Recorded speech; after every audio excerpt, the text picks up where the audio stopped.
Bonjour, je suis Comé Jonathan et je vous invite à écouter mon mini-speech sur pourquoi est-ce que je crois la parole de Dieu.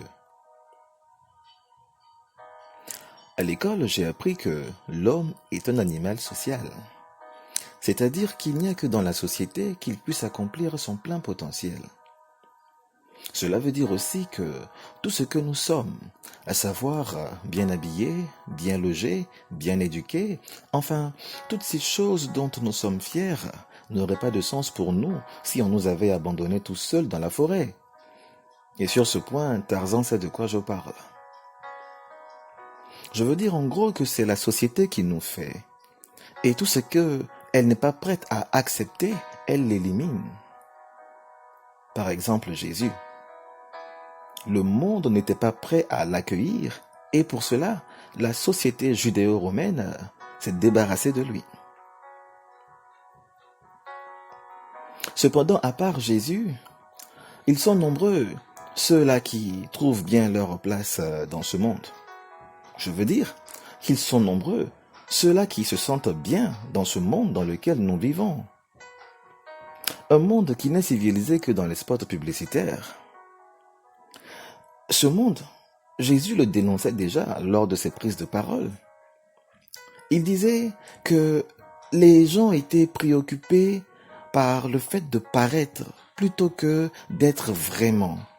Selon lui, les hommes faisaient difficilement le bien, mais qu'il n'y avait pas plus facile pour eux que de faire le mal à leur prochain. On a eu à cet effet l'exemple du bon samaritain. Dans ce monde, le bien qu'on fait n'est jamais gratuit. Je ne le dis pas en pensant à Dieu. Je veux dire que le bien qu'on fait, on le fait avec des arrière-pensées. On fait tous des efforts pour sauver les apparences, même si nous savons que la réalité est bien triste. Et avec l'arrivée des réseaux sociaux, les gens ont trouvé le moyen de paraître, mais pas seulement au quartier ou dans la ville, mais dans le monde entier. Mais derrière ces milliers de selfies, que se cache-t-il?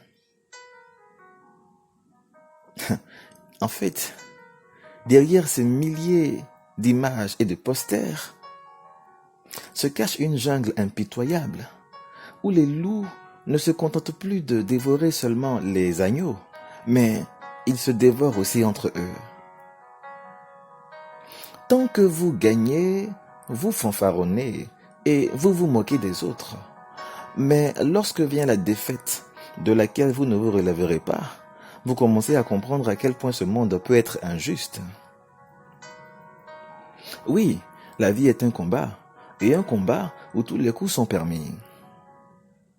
Mais alors qui a dit qu'on ne pouvait pas tricher? Qui a dit qu'on ne pouvait pas voler? Qu'on ne pouvait pas corrompre, agresser ou cambrioler? Qui a dit ça? Le plus important, c'est de ne pas se faire prendre. Parce que, écoutez, dès votre naissance, la société vous apprend à mentir, à tromper, à ruser et même à user de la force pour obtenir ce que vous voulez. À condition, bien sûr, que cela ne fasse pas trop de bruit. Et un jour, quelqu'un m'a dit que un homme qui trompe sa femme sans qu'elle ne le sache est quand même un type bien. Vous voyez, ce monde où ce qui est mal devient acceptable, mais pour que ça fonctionne bien, il faut aussi que ce qui est bien devienne à son tour mauvais. En effet, quand le mensonge devient vérité, il faut que la vérité à son tour devienne mensonge. Et c'est dans ce monde-là que je suis né. Et c'est dans ce monde-là que j'ai joué le jeu, même étant chrétien. Mais j'ai fini par me demander un jour si c'était le genre de vie que je voulais. Le monde va de mal en pire, et cela malgré la multiplication des églises et la diffusion des messages d'amour. Les messages d'amour et de tolérance fusent de partout. Mais rien ne change. Les gens sont de plus en plus mauvais, de plus en plus méchants, de plus en plus égoïstes. Et puis un jour, j'ai lu une portion de la Bible et c'était Jésus qui disait ceci. Cherchez premièrement le royaume et la justice de Dieu, et toutes ces choses vous seront données par-dessus. Matthieu chapitre 6, verset 33, version Louis II. Cela m'a fait un choc, je vous dis. Je venais tout d'un coup de réaliser quelque chose d'incroyable. En fait, j'ai compris comme ça que Jésus n'est pas venu changer ce monde. Jésus n'est pas venu améliorer la société. Et non, les amis, au lieu de transformer ce monde, il est venu plutôt remplacer ce monde de péché par un monde bien meilleur où cette fois, c'est Dieu et sa justice qui règnent. Mais oui, pour la plupart des gens, même s'ils ne le disent pas tout haut, et je parle aussi des chrétiens souvent, ils croient que la Bible n'est pas réaliste. Ils pensent que c'est un livre de rêverie. Alors laissez-moi vous dire, non monsieur, non madame, c'est ce monde qui n'est pas réaliste. C'est cette société fondée sur le mensonge qui est une rêverie. Parce que d'où savez-vous que nous naissons tous égaux sur la terre? D'où savez-vous qu'il y a égalité des chances entre les hommes? D'où savez-vous que la richesse est l'accumulation des biens seulement? Enfin, on apprécie mieux sa propre richesse qu'en comparaison des pauvres. Donc si tout le monde était riche, l'argent n'aurait plus de valeur.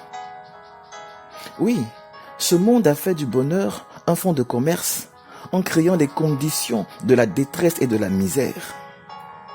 Alors non, quand j'ai compris la parole de Dieu, je ne me sentais pas monter dans un monde de rêverie. Au contraire, pour la première fois de ma vie, je mettais les pieds sur terre. Le ministère de Jésus avait un but simple. Soit nous donner la possibilité de rester dans ce monde ou d'en sortir. Et comme j'en avais assez de participer à la misère du monde, par mes ruses, mon égoïsme, mon avidité et ma convoitise, j'ai décidé de répondre à l'appel de Dieu. Ce jour-là, dans ma chambre, j'ai donné ma vie à Jésus. Du chrétien loin de Dieu que j'étais, j'ai décidé de me rapprocher de lui en changeant de monde, c'est-à-dire en vivant dans le royaume de Dieu. Mais qu'est-ce que le royaume de Dieu? Le royaume de Dieu est différent du royaume des cieux. Le royaume de Dieu, c'est le lieu où tous les enfants de Dieu peuvent vivre sur terre à l'abri de l'influence du monde déchu. Cela signifie que vous vivez dans la présence continuelle de Dieu. Bien, voilà quelque chose de bien rassurant. Dans le royaume de Dieu, plus vous avez conscience de la présence de Dieu auprès de vous, plus votre autorité grandit pour accomplir des exploits.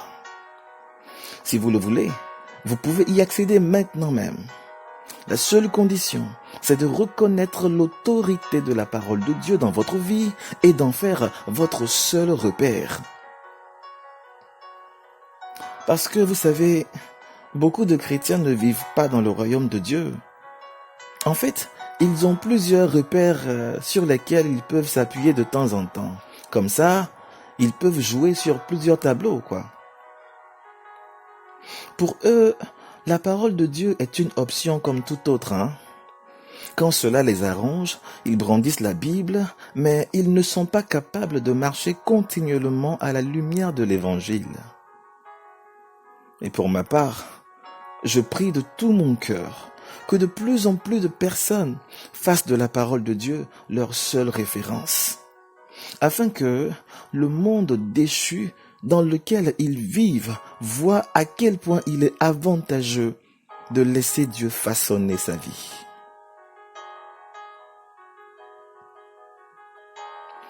Bien, si vous avez appris quelque chose, n'hésitez pas à m'envoyer vos commentaires sur WhatsApp au 225, indicateur de la Côte d'Ivoire, 07 48 24 70 70. Rejoignez-moi.